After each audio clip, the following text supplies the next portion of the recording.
dan saya cintai, saya sayangi rekan-rekan sejawat Dewan Guru SD Negeri 3 Tirjo. Alhamdulillah, bersyukur kepada Allah Subhanahu wa Ta'ala karena atas berkat lipat rahmat dan hidayahnya pada pagi hari ini kita dapat berkumpul dalam rangka pendampingan individu dalam diskusi visi misi serta prakarsa perubahan di SD Negeri 3 Tirjo. Berbeda ketika dulu kita sekolah, tantangannya dengan zaman sekarang pasti berbeda. Nah, kurikulum yang terbaru dari profil belajar Pancasila itu mengakomodir semua kebutuhan yang relevan dengan kebutuhan murid saat ini sesuai dengan kodrat zamannya. Kita diskusi sama-sama sampai Bapak Ibu. Ini kata ini sering kali kita dengar. Visi, apakah itu visi? Menurut perspektif Anda, apa itu visi? Ada visi, ada misi. Visi, silakan Bapak Ibu. Ya bagus. Ya, kita lihat. Visi itu adalah tujuan yang ingin dicapai.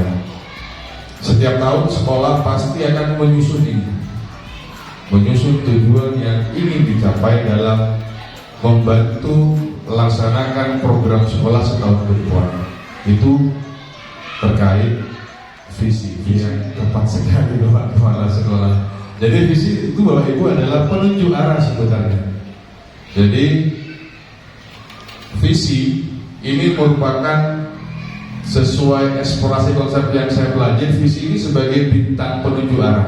Jadi kalau kita mau ke Surabaya sudah tahu rutenya. Itulah yang dikatakan sebagai visi. Boleh dikategorikan, didefinisikan kalau visi itu jangka panjang, sedangkan misi itu adalah jangka pendek. Tujuan utamanya adalah ini. Yang pertama adalah pembentukan karakter. Selanjutnya lebih jauh ingin mewujudkan generasi emas 2045 yang menandakan satu abad negara kita merdeka.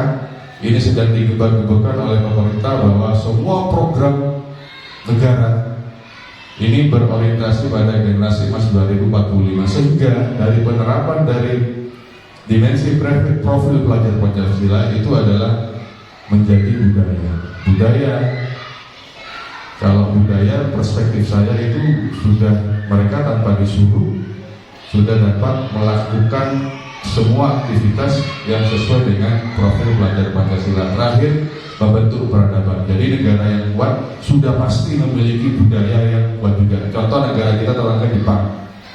Mereka memiliki peradaban yang kuat, etos kerja yang kuat. Dari mana? Karena budaya kerja mereka juga baik.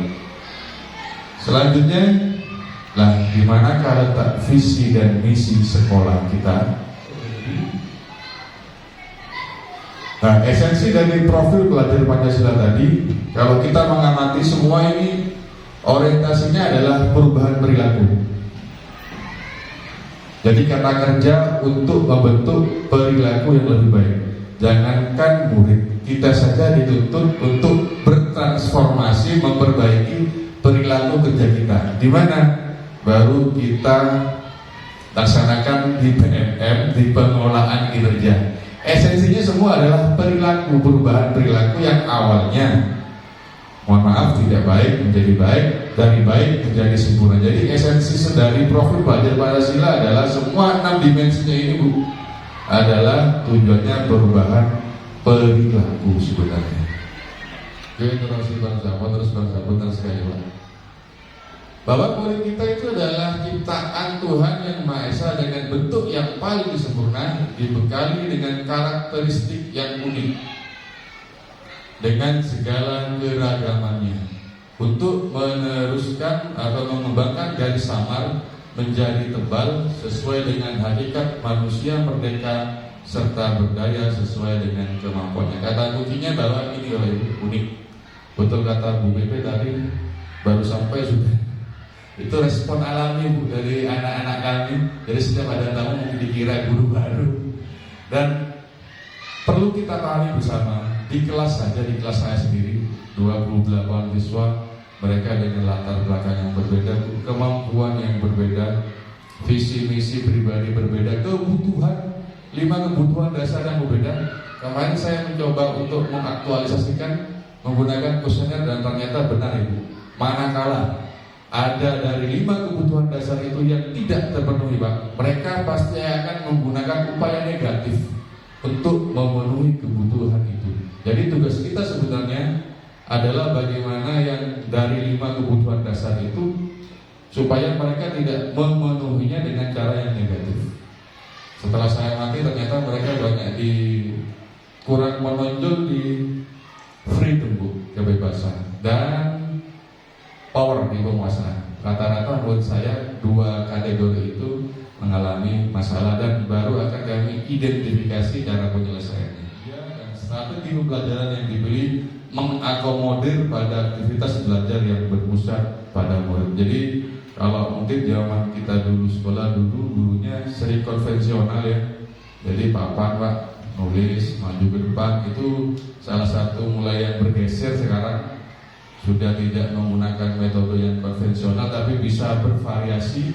Kita bisa menggunakan berbagai metode media pembelajaran yang tujuan utamanya sebenarnya pertama adalah menarik perhatian mereka, perhatian putra putri kita di kelas, sehingga kalau mereka sudah tertarik, mereka pasti akan memusatkan perhatiannya kepada pembelajaran yang kita lakukan. Kalau sudah motivasi perhatiannya menyeluruh kepada aktivitas guru di kelas, yang jelas aktivitas belajar mereka juga akan meningkat. Sejalan dengan rumusan tersebut pasti juga dapat dipastikan bahwa hasil belajarnya pun akan meningkat. Jadi kalau motivasi meningkat, aktivitas meningkat, otomatis juga nilai akan meningkat. Contoh konkret beriman dan bertakwa. Ini sekaligus juga kami laporkan kegiatan-kegiatan yang biasa kami lakukan di sekolah bersama kepala sekolah, bersama dewan guru. Ini kegiatan pembiasaan sholat pun kebetulan kemarin dokumentasinya ini di Masjid Al-Falah pada praktik agama di Masjid Al-Falah. Sehari-hari itu kalau di kelas saya pagi itu pembiasaan baca doa wudhu, doa sholat, nanti duhur, sholat duhur berjamaah. Betul ya Bu ya? Ya. Betul ya Bu ya? Saya ada bohong ya Bu ya? Terus hari Rabu ada pembiasaan membaca juz amma tadi pagi Bu.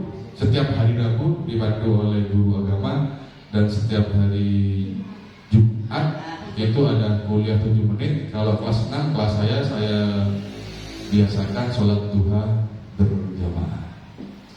Kalau yang sebelah Bu, ini kegiatan maulid. Ini juga omong-omong ringan Bu, jadi kenyataan juga.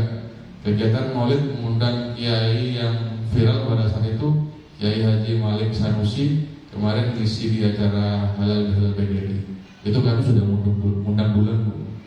Adalah omong-omong ringan tapi jadi kenyataan. Lanjut. Contoh konkret berprestasi dan akademik dan non akademik. Ini salah satu contoh. Yang ini tadi tingkat nasional, provinsi, tingkat kabupaten munakosa agak beradik, muridnya Budian Handayani. Dan ini literasi numerasi tingkat kecamatan.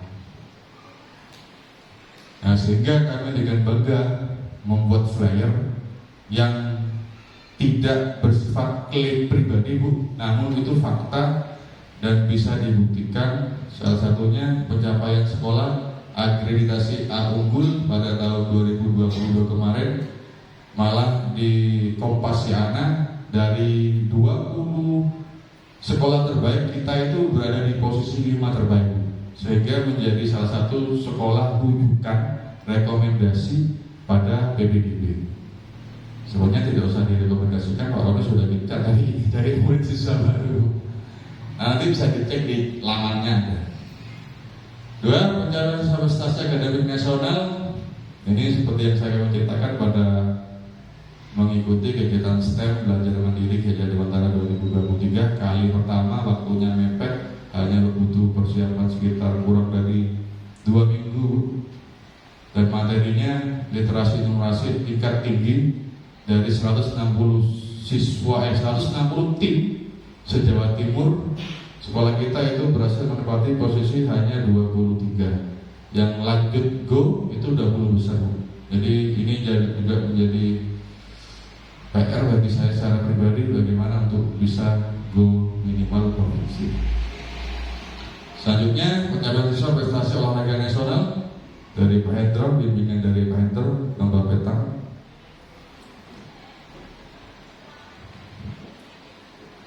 Selanjutnya contoh konkret berwawasan lingkungan PHBS perilaku hidup bersih sehat. Ini juga prakarsa dari Bapak Kepala Sekolah.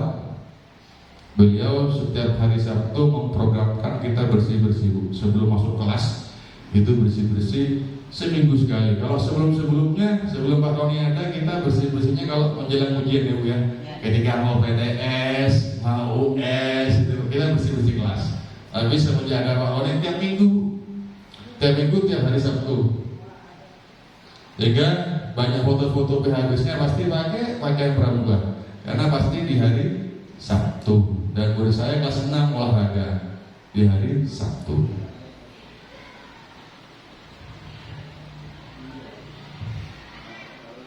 Selanjutnya contoh konkret cakap teknologi. Ini yang saya aktualisasikan. Ini ketika saya mendampingi murid saya di Kiaja dan Teraskan 2023 kemarin. Ini ketika pelaksanaan asesmen AKM kelas menggunakan gawai HP. Selanjutnya, mohon maaf, ininya wallpapernya diganti, wallpapernya punyanya guru penggerak, saya lupa. Ini kemarin saya coba untuk Gmail bersama, karena kemarin saya 3 hari tidak masuk karena anak saya itu sakit, sementara saya harus dikejar dengan materi, sehingga saya dan murid-murid, nah gimana kalau kita belajar dari bisa Pak, bisa, pakai Gmail, asal ada datanya ya, oh siapa ada. Ternyata berjalan betul, durasinya hanya 60 menit karena tidak pakai yang berbayar. Alhamdulillah mereka sangat senang karena bagi mereka itu pengalaman baru. Dan malah mereka nagih, kapan Pak? Lagi Pak, Gmail Pak, kapan lagi? Apa yang mau dibahas? Pembelajaran kamu sudah selesai.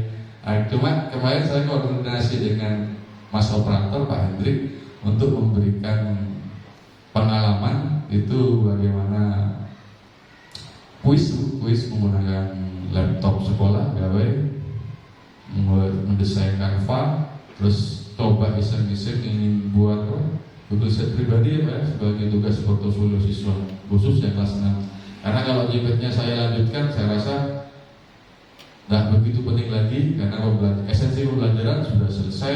Cuma saya ingin melakukan pengalaman memanfaatkan teknologi kepada